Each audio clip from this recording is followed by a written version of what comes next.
So today I want to talk about the beginning of Soft White Underbelly, in particular the very first video on the channel. As you can see, we're looking at the videos sorted by oldest, and you can see this video is from 7 years ago, and then the rest of the channel is only 4 years old.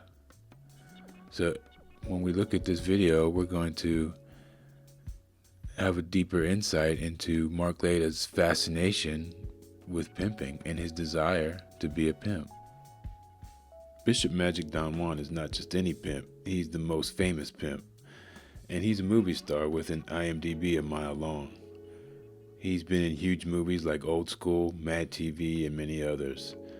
It's almost certain that he received more than the $40 that Mark gives the residents of Skid Row for this comfy home interview and sleazy head-to-toe fetish shot of Don Juan and two of his employees butt naked, Mark's signature shot. Mark's demeanor here in Soft White Underbelly's first interview is that of an eager fan interviewing a superstar, a fact remarked upon repeatedly in the comment section, which we'll get to later. Apparently, Mark and Don Juan had met several times prior at the Lakers game. Given that, and the fact that this first interview dates several years before the rest of the interviews on the channel, we could surmise that Mark's interest in pimping and prostitution is really what led him to create this channel in the first place. That hypothesis is confirmed by Mark himself in his very first video, where he expresses his interest in becoming a pimp and learning how to turn girls out. So when you meet a girl and you want to bring her in, or what do you call it? Turning her out? What do you call it? Yeah, it's a turnout situation. Sometimes girls are already turned out, which would be to your advantage. But sometimes it's good to have a turnout, where you can really shape and mold her to be like you want her to be from get-go. And if she isn't experienced already, then what do you tell her? If she's not experienced? Yeah, what do you tell her? Well, you got to teach her. I'll tell you a story about how we turned out girls. I had a record shop back. Because I'm shopping for a brick right now. Well, I'm finna skin it to you right now. Look.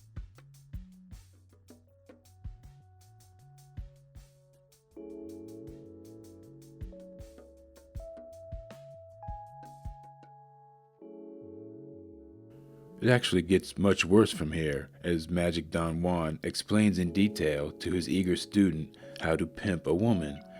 Don Juan starts with a disgusting story about one of his prostitutes who was shot 5 times and whose only concern was quote-unquote getting his money, even as she quote-unquote had tubes in her. Mark is duly impressed, even as the ordained holy man goes into graphic detail on how to mentally enslave a woman. The interview ends with Don Juan admitting that he thinks it is necessary to physically beat black women to pimp them successfully, while he is goaded on by Mark saying, "You gotta get violent once in a while." Then the bishop proudly mugs for the camera and it's over. But with a black girl, you got to put hands on her or you ain't gonna be able to keep her, because she's gonna do things to make you put hands on her. So you gotta get violent once in a while. You got to show her and smack her back into reality that who's boss. Gone, Jack. Pimpin', gone, Jack. Now it all makes sense. Mark's lack of empathy when hearing the most hideous stories imaginable, his pervy questions, his participation in the Players' Ball, and his elevation of Sharp, another famous pimp. It's all there in the very first video on Soft White Underbelly, as is evidence of Mark's pro-pimp activism in the comment section. There was some controversy on another video I did, where people said I misinterpreted Mark pinning certain comments. But there's no ambiguity on this video. Mark is pinning and liking comments defending pimps. As we know, Mark's unabashed admiration for pimps has continued to present day. However, the feeling may not be mutual with his pimp friends. Many people have posed the question, is Mark a trick? Well, his good buddy and pimp guru Sharp strongly, and I mean very strongly, suggests that Mark is. However, that is a story for another video, so let's just close it out with some quotes from the comment section. Okay, so let's start with the pinned comment. As you can see, This comment was pinned by Soft White Underbelly, and it was pinned 3 years ago. So as recently as 3 years ago, Mark was doing his pro-pimp advocacy in the comment section. Undeniable proof right here. Let me read the comment to you. All these comments are coming from squares. See, again, this is a comment criticizing people like us who have ethical objections. All these comments are coming from squares. You guys know nothing about our lifestyle. That's why you should just stay keeping your judgmental comments to yourself. This lifestyle chooses you. You don't choose it. It's by choice, not by force. You guys want to work at a job and collect a paycheck every 2 weeks. That's your choice. Nobody is judging you. This is a secret society you squares will never understand. Don't let that go over your heads. So, first of all, we know that he's lying because he said it's by choice, not by force. Right? But we just heard from the king of pimps, Bishop Don Juan, that you have to beat women. So if it's not by force, that's the definition of force, when you physically beat someone. So it is by force. Secondly, I want to address another thing this person said, Kelly Moore. They're talking about collecting a paycheck every 2 weeks. That's your choice. I want to make a very important point here about prostitution and why prostitution is actually illegal. The reason why prostitution is illegal is so that it can be controlled as a racket. The things that are illegal are not illegal because the system doesn't want them. If the system didn't want them, they wouldn't exist. The reason why these things are illegal and yet they're so prevalent, you can find them everywhere, is because they are rackets and they don't want women to control their own bodies. So if anything, if Mark really is so pro-prostitution and he thinks it's such a wonderful, great thing, he should be advocating nonstop for its legalization. Now for me, I don't really have mixed feelings about it anymore.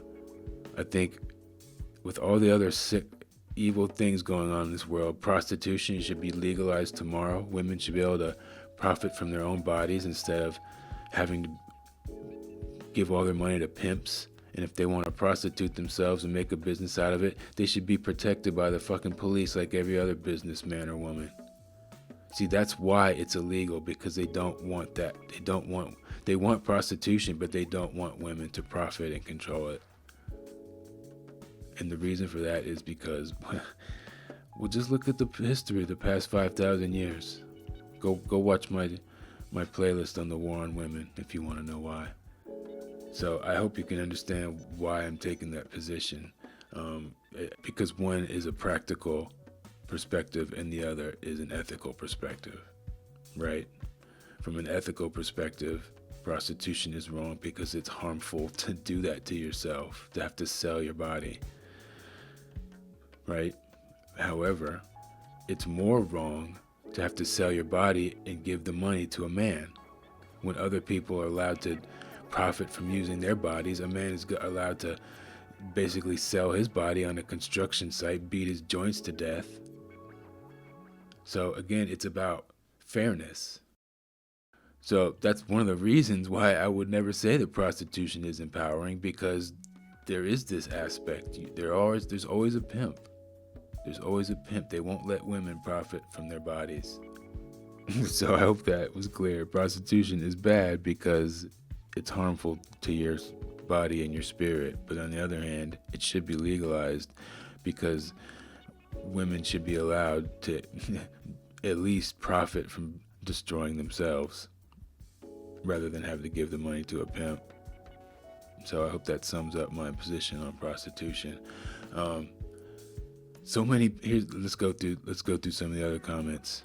So many people in the comments celebrating this guy. There is no glory in selling humans. There is no glamour in selling humans. Anyone commenting about feeling proud of this man should be truly ashamed of themselves.